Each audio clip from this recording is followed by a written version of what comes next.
Dann machen wir jetzt, Öl ist draußen, wir sind hinten, also ich arbeite mich jetzt nicht hier baugruppenmäßig, sondern fahrzeugmäßig nach vorne. Ja. Machen wir jetzt die Ölwanne mit Schauglas. Weil Öl ist abgelassen, unsere Ölkontrolle hängt, dass wir nicht versehentlich, dass wir das nicht vergessen, Öl einzufüllen. Aber weißt du, was wir bei der Gelegenheit gleich machen? Wir schrauben gleich hier den ganzen Ölquatsch zu. Ach so, ja. Weißt du, wir nehmen einen neuen Filter, einmal Ein bisschen befeuchten und das Ding wird nur handfest angezogen, ja? Und da muss jetzt kein Öl einfüllen in den Ölfilter? Nee. Handfest reicht. Handfest reicht, das zieht sich noch weiter ran. Nein. So Sieb sauber gemacht, ja? Natürlich. Du wolltest es so haben. Wichtig, dass der hinten einrastet. Da ist so dann hier, Gummi sitzt, alles gut.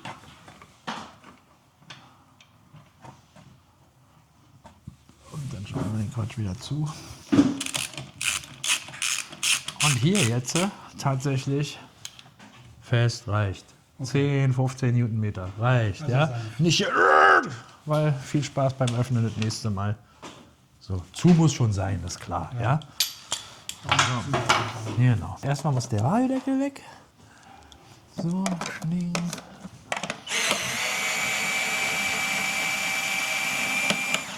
So, und könnte dir vielleicht das Trick da drinnen lassen. Dann muss man sich das nicht merken, wer wo war. Bei der 310er ist es wieder anders. Ja, da ist es zu eng. Bei den 300, also bei den HPEs, Kommst du durch? kommst du durch, brauchst du nicht. Hier machst du dir das Leben leichter. Hätten wir gleich ablassen können. Dankeschön. Aber siehst du, Schwumms, da.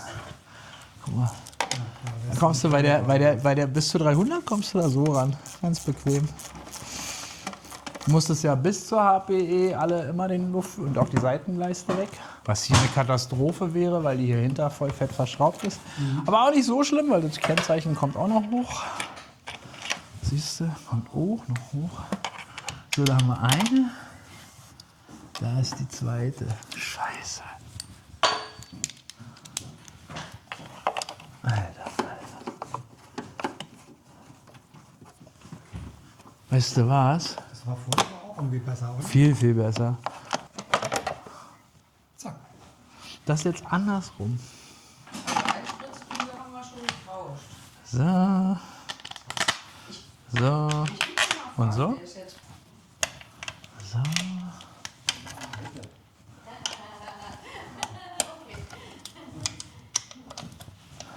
So. Die in der Mitte ist auch neu.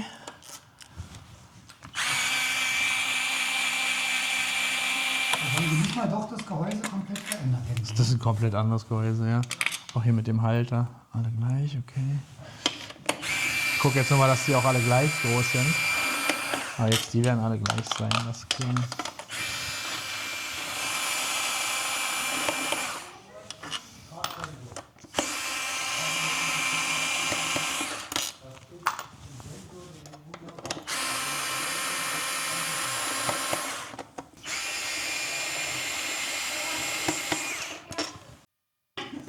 Ich verstehe es nicht. Tada! Was entscheidend allerdings ist, tatsächlich, ist hier nicht einfach die Gewichte zu tauschen. Das ist etwas, was bei der 310er nicht so geil raus ist. jetzt für die Ja, Wanne? sonst kommen wir da nicht Da vernünftig kommst du auch ran. nicht ran. Ja, das ist wirklich wichtig. Also nicht wie Also früher hier, 12er oder hier jetzt einfach 13er. mal die Gewichte zu tauschen. Also da nur noch mal der Hinweis bei den 310ern. Das gilt nur für die 310er. Ja. Das sind Langhubmotoren, weil der Motor ist im Grunde identisch. Rumpfmotor oben, der Zylinderkopf, hat ein anderes Pleuel. Das ist ein Langhubmotor und der ist drehzahlempfindlich. Ja, sehr drehzahlempfindlich. Es gibt eine eigene Malossi Multiva für das Ding mit deutlich schwereren Mit schwereren Gewichten. Viel ne? schwereren Also nicht Gewichten. diese 13er wie Ich früher habe rein. schon von anderen Werkstätten gehört, wie man das halt so macht. Aus dem Lameng, komm, hau ich dir schnell mal da die 15 Gramm Dinger rein. Kolbenkipper. Ja. Ja, ein befreundeter Tuner hat schon mit mehreren Zylindern. Er sagte auch, Alter, bis 6000 alles gut. Einmal über 7 gedreht, hat schon 3 Zylinder gekostet. Kolbenkipper. Nicht lustig. Also da lieber vorsichtig. Ja, mit diesen genau, wirklich die Sportwagens. passenden Teile nehmen. Ja.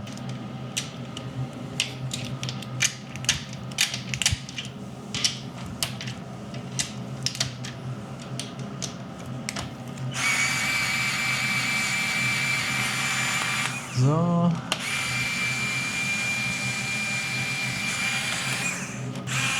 Als letztes nehme ich die raus, an die ich am besten rankomme. Mitte. Genau, weil dann kann ich die nämlich gleich mit festhalten und das all geht. Weil hier ist ja so eine Öldruckfeder hinter, die das Ding rausdrückt. So, schning. Da ist er. Die dürft ihr nie vergessen. Wenn ihr die vergesst, baut sich kein Öldruck mehr auf. Da ist Also Bolzen drin. Bolzen raus. Ja, Schrums schön zusammenlassen, alles. Klonk. Die brauchen wir ja gleich bei dem neuen. So, es geht mir darum, dass die Dichtfläche möglichst fettfrei ist. Manchmal hängen diese Führungsstifte in der Ölwanne, ne, darauf achten, dass die hier hängen, weil dann kann man die Dichtung wieder anhängen. Wow.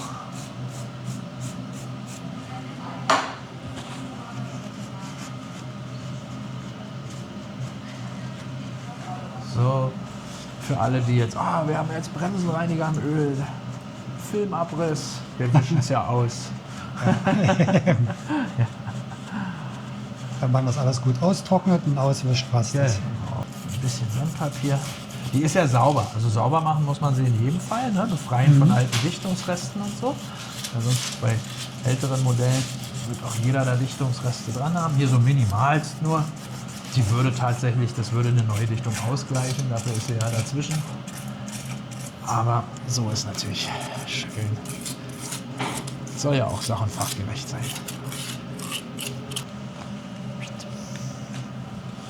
Tun unsere Führungshülsen wieder rein. Kleiner Trick, wenn du jetzt, also die sitzt immer so, kannst auch hier so ein bisschen Fett, dann klebt die da praktisch dran. Ne? Ja.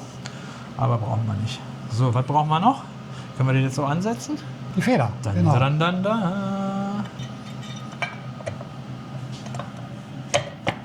So, sitzt. Passt, wackelt und hat Luft. Jetzt machen wir es genauso. Die, an die ich am besten rankomme, nämlich in meiner Version hier die. So, und jetzt kann ich mich um die in Ruhe kümmern.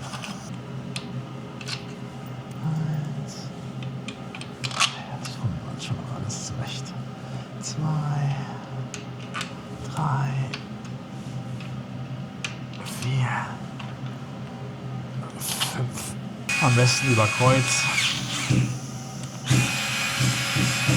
Damit sie sich gleich nicht dran zieht.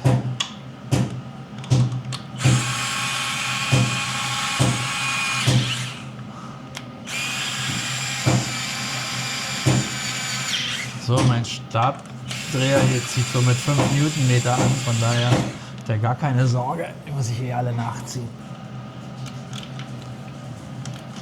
1, 2, 3. So. Ölwanne mit Schauglas. Hier zum Beispiel macht so ein Tropfen, wie gesagt, ein Tropfen reicht. Was ist das? Mittelfest? Fest? Loctite, Mittel. Hier macht so ein Tropfen, darf man machen. Das Ding bekommt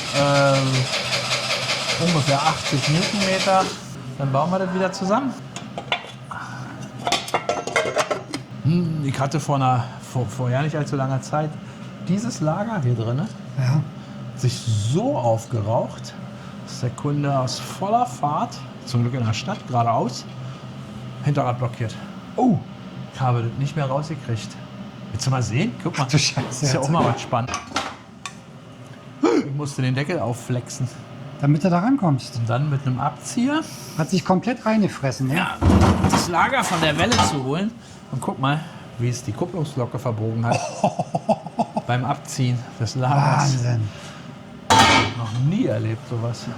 Die Dichtung muss noch ran. Siehst du? So. Na gut. ist ja auch nur eine Staubmanschette, mehr ist das nicht. So, jetzt hat sich nämlich das Wasser dann dazwischen geschummelt.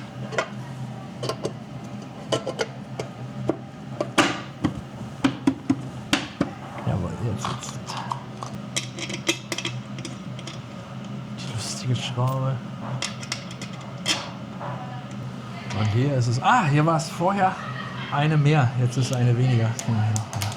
Neufahrzeugauslieferung. Der hat noch die Originalfolie drauf. Ja, ist noch vorne. Ja, auch. Neufahrzeugauslieferung ist das noch. So. Gut, haben wir jetzt nur noch 2, das waren vorher 3, deswegen gucke ich auch noch mal gerade nach. Die beiden sind es okay. Also. Der Kollege.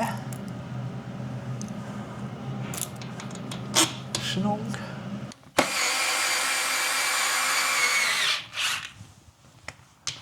So, jetzt ist schön.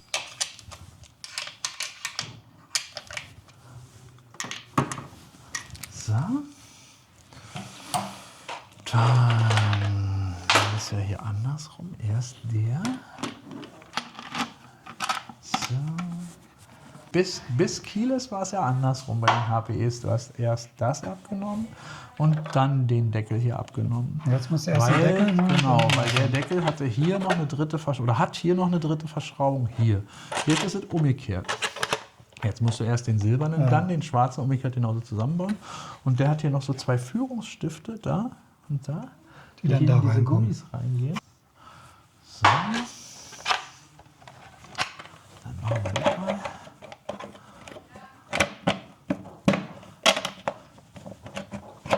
Einmal.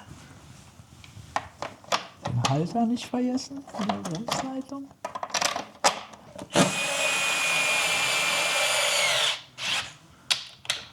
Die und die fertig. So. Hier auch drauf zu achten, die 310er haben jetzt dasselbe Öl wie die 125er, Start-Stopp 0 W30. Ah, ein anderes. Anderes Öl. Ja. Anderes Da kommt wie viel rein? 1,3 Liter, wie immer. 1,3, das ist Da hat geblieben. sich nichts geändert, ja. Aber jetzt kommt man schön ran an den Ja. Einfüllstutzen, wenn da alles dran ist. Vorher war das in Silber, ne? Ah, nö, es war auch vorher. Ich glaube, es war auch vorher. Jetzt kommt das Öl. Genau. Full. Naja, jetzt wird es da so voll, weil es ja gerade nicht im Filter ist und so, ne? Ja, ja, Auch zu genau. bedenken, der Motor ist noch nicht gelaufen. Stimmt. Aber du hast bestimmt Aber man sieht es sehen gleich. können, wie es angestiegen ist. Der ist ja offen jetzt. Da ist nicht mehr dieses geschlossene. Ja. Genau, haben sie da irgendwie. das Bisschen haben sie Gewicht anders- gespart. Ja, ja. Mhm. So. Mit 17 zieht man das fest. Das ist so ein bisschen Fingerbrecher, aber es geht. Es gibt Schlimmeres. Ehrliches. Brauchst du eine Pinzette? So. Soll schon fest sein, aber sich noch bewegen, genau. Weil wir ziehen von hinten nach vorne fest. Achso, die machst du als letztes dann Ja, nochmal. ja. Nicht von vorne nach hinten, von hinten nach vorne ziehen wir fest. Weil wenn du den jetzt hier festziehst und es stimmt nicht, dann holst du den zwanghaft daran. Ja, machst du den Druck vorne auf den Das Krümmer dann findet er drauf, nicht toll, ja genau. Das findet er gar nicht toll. Guck mal, da ist ein Pfeilchen drauf. Pfeil Muss man geht nach drauf hinten. achten. Genau. Klonk. Den könnte man tatsächlich. Bei den anderen war das immer so, dass eine Seite Der dass ging es nicht- asymmetrisch genau, war. der ging nicht anders rein, ja. Genau, der ging nur auf eine Den kann man Richtung. jetzt Aber der hatte auch einen tatsächlich- Pfeil. Trotzdem hatte der auch einen Pfeil. Hier musst du jetzt keinen Schlüssel absägen oder Aber wir auf. nehmen jetzt natürlich unser Spezialwerkzeug, Alter. Einmal gebaut, dann wollen wir das auch benutzen.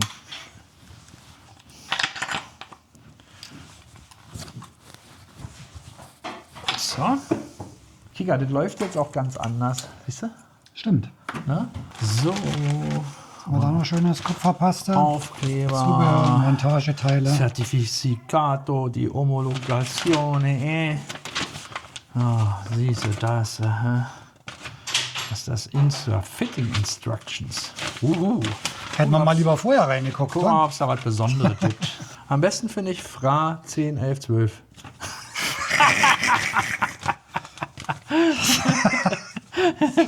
Was soll uns das sagen? Aber hier auch. Recht. Dann haben wir gesagt, wir machen nicht für die Franzose.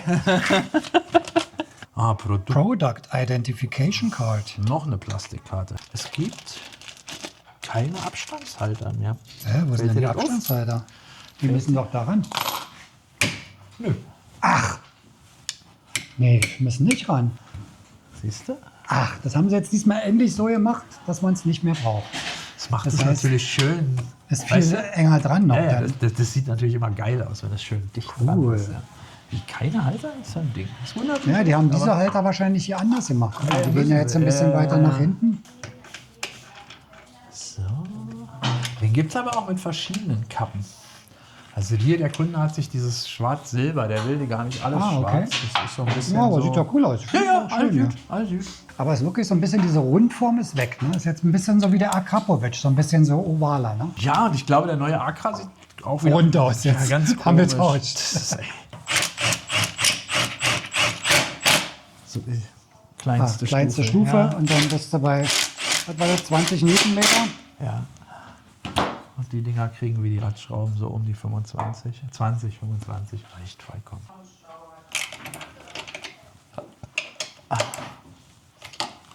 So. Jetzt kriegen. Ach ja, die haben auch keine Feder mehr. Die Tüten ja verschweißt wie hier. Ja, Kabelbinder. Schneid ihr da ein Dreieck rein. Dann flubbern die Dinger Dann nicht alle kannst du durch die die einfach Gegend. rausmachen und hast oben trotzdem noch zu. Und trotzdem zu.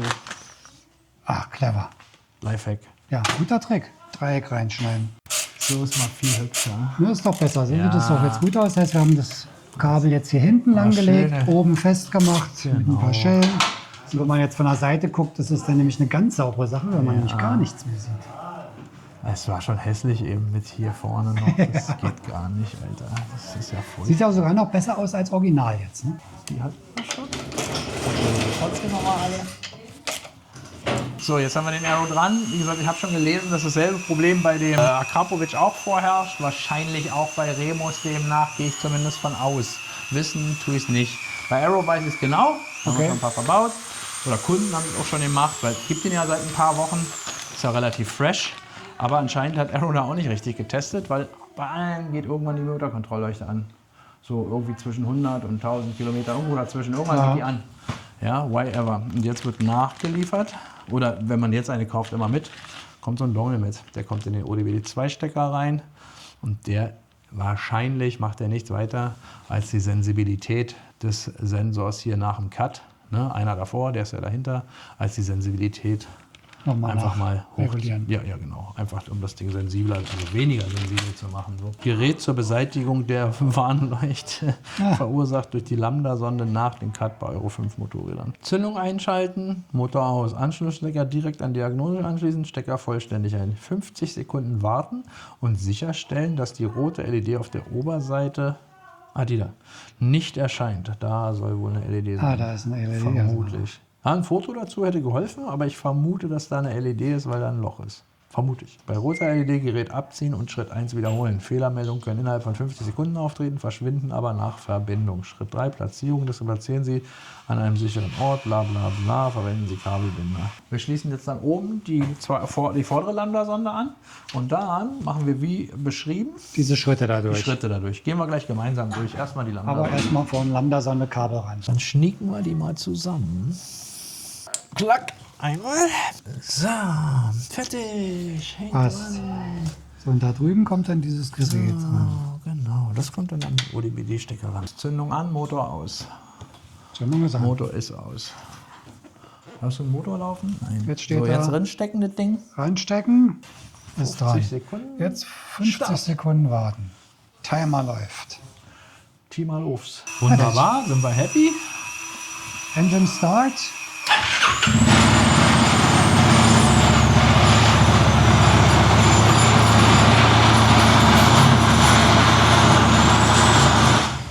So, Verbunden. kam keine rote Lampe, also verbunden. Weil du musst ja, wenn du das Ding auslesen willst, du kannst Musst auch ja nicht wieder hier mit rankommen, ja, Kabelbinder ja. und bla, jedes Mal bist du ja bescheuert. So, Gut, das sieht so ganz ordentlich dann. ja. Dann haben wir hier das gerade uns gewundert, warum das nicht richtig reinpasst. Das ist die Maxi-Box übrigens. So sieht die aus, ja? Ist das diese die große? Maxi-Box, ja. Mit diesen komischen Füßen hier unten. Genau. Und die passt jetzt zwar rein, aber so ein bisschen mit Druck. Also richtig schön hier hinten abschließen tut's nicht. Nee, genau. Also das tut die Original Und da besser, passt aber jetzt so es viel mehr rein? reicht. Da soll angeblich ein Integralhelm reinpassen. Da steht's ja. Big Box. Für, was kostet die? 250 Euro? Das ist richtig teuer. Ich finde es nicht schlimm, dass sich das ein paar Jungs bezahlen lassen. Also das finde ich schlimm. Dass das nicht von Vespa kommt. Ja. Du kaufst ein Fahrzeug für knapp 8 Riesen und da passt kein Integralhelm rein, obwohl es möglich wäre. Ja, könnte man erweitern. Wenn das nicht ein bisschen, möglich wäre, dann ist das so. Finde ich überhaupt nicht schlimm, weil ich kaufe einen Roller ja nicht nach Volumen. Aber es hat ja auch keine Auswirkungen mit Temperatur. Oder so. Nein, und wenn ich nach Kofferraumvolumen ein Fahrzeug kaufe, dann fahre ich einen Zontes, so wie du, mit 300 Liter Speicherplatz. Ja, Da passt richtig was rein. genau. Aber wenn ich einen klassischen will, interessiert mich nicht. Es gibt ja die tolle C&Sense Tasche, es gibt die tolle Ollie-Bag. Es gibt so tolle Lösungen, um seinen Helm zu verstauen. Ja. So, weiter geht's. Jetzt geht das Ding hoch. Was kommt jetzt? Wir haben den Stoßdämpfer vorne noch nicht drin, wa? So, Holz drunter und jetzt geht's hoch. So.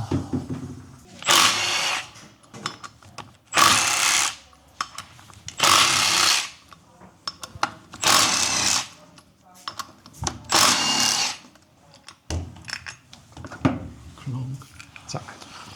Die beiden Schrauben, die da Genau, und daneben die, ja. und die da, die sind jetzt eingeklebt. Also, Da kommt man sowieso so schwer ran da oben. Ne? ja, warm machen. Aber auch ein bisschen aufpassen, weil hier... Ja, da drüber ist ein Plastikschutzblech. Das ist das kleinere Übel. Viel schlimmer, hier läuft der ABS-Sensor lang. ABS-ASR-Sensor. Die Bremsleitung ist Stahlflex, da passiert nichts, außer mit der Ummantelung würde nichts passieren. Aber hier läuft der lang, also nicht dann auch schnell mal blind da drauf ballern. So, ich musste kurz mal die Kamera ein bisschen ausmachen. Micha hat gerade ein Tourette gekriegt hier. Ja, kriegt Wegen er auch. diesen brutal eingeklebten Schrauben hier oben. Es ist der größte Schwachsinn überhaupt. Warte, ich bin jetzt erstmal hiermit beschäftigt. Ich meckere gleich. Ich meckere gleich. Gleich kriege ich mein Tourette. Die Schraube ist schon längst gelöst. Und Kommt hängt immer noch da nicht drin. raus. Alter. Und ehrlich, das ist die größte Frechheit, hier hochfestes Loctite zu verwenden an einer Stelle, wo es 25 Jahre keins gab. Ja. Ja, oder 23 Jahre und das immer gehalten hat. Nie hat sich das gelöst. Nie. Weil das Fahrzeug jetzt 5 km/h schneller fährt. Ihr verwendet kein Fett am Lenkkopflager. Es geht unter 10.000 fast immer kaputt. Aber hochfestes Loctite an Stellen, wo es nicht erforderlich ist. Was für ein Schwachsinn. Wirklich, das soll mir mal der Ingenieur erklären, was das soll. Vor allem ja auch Und vor nur allem, was oben, ne? kostet Loctite? Loctite kostet der Liter, ich rede mal jetzt von VK-Preisen, so ein Liter Fett kostet 2,50 Euro. Ein Liter Loctite kostet 70, 80 Euro. Ja, eben. Mann, Alter, ey. Und Was vor für allem Vögel. unten haben sie es nicht gemacht. Ne? Nee, Warum denn nur oben und nicht unten? weiß ich nicht. Weil man Welcher oben Ingenieur, schlechter was für ein rankommt. Jungingenieur sich das ausgedacht hat. Ja? Jetzt stell dir mal vor, Sag mal, du schraubst ja ohne Ende. Das Ding ist doch schon längst lose. stell dir doch mal vor, das Ding ist jetzt hier mal wirklich 10.000, 20.000 drin. Und ist richtig noch korrigiert und hat noch das Herzlichen Normale dabei. Das ist Alter, ja nie mehr raus. kannst du eine Gabel ausbauen, um Stoßdämpfer zu wechseln. Alter, ehrlich, also das ist was, da habe ich null Fall. Also das verstehe ich nicht. Verstehe ich echt nicht. Und die ist schon längst gelöst, ne? Das muss man auch Ja, ja, bedenken. eben. Du schraubst, obwohl die ja schon lange lose Ich drehe ist. jetzt mal einen Meter zurück, also nicht einen Meter, ein Stück zurück.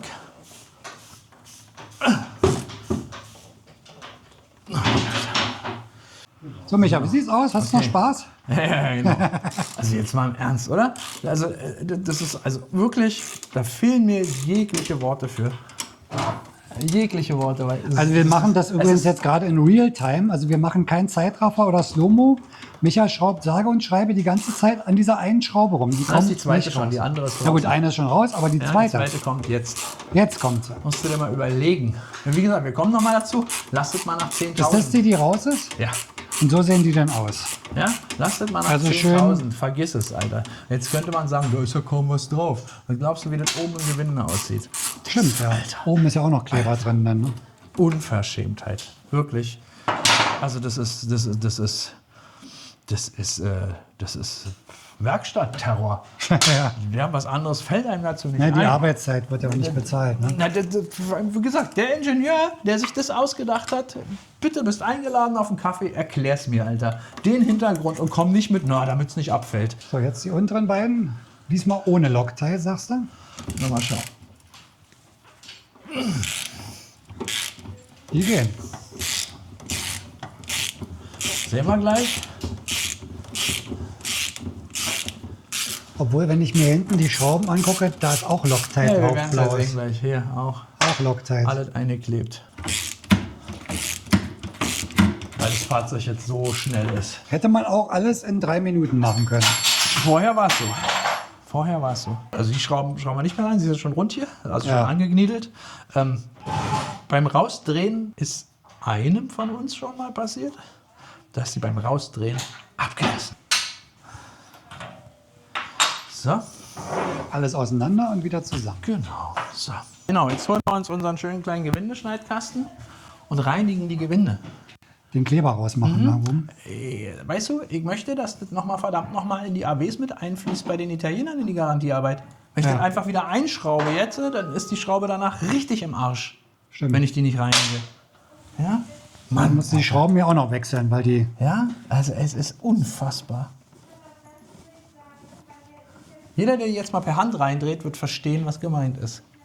Ja, ich habe Das es ist eben dasselbe- probiert, kriegst du nicht rein. Das ist dasselbe Spiel hier, die sind auch eingeklebt. Ja. Da musst du die auch reinigen, die Gewinde.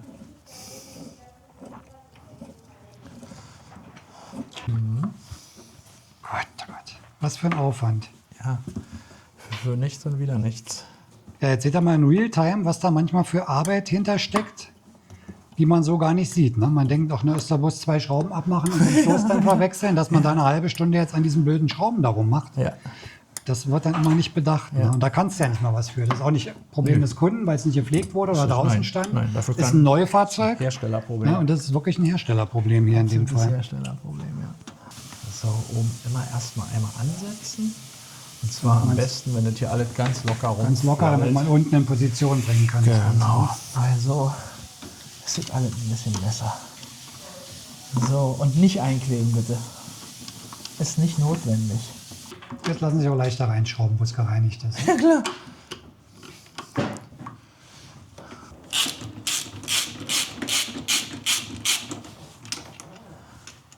Ob das hier hinten richtig drauf ist, ist nicht so schlimm.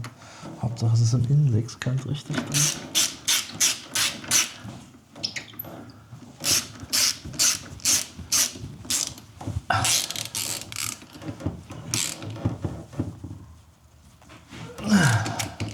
So, vordere Stoßdämpfer auch fertig. Was fehlt noch? Rad dran machen wieder. Rad dran.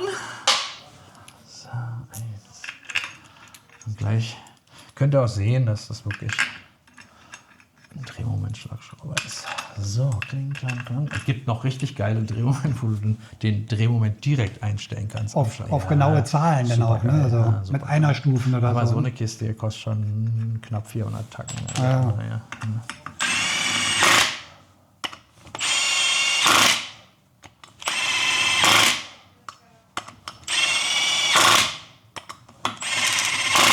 So. Siehst du?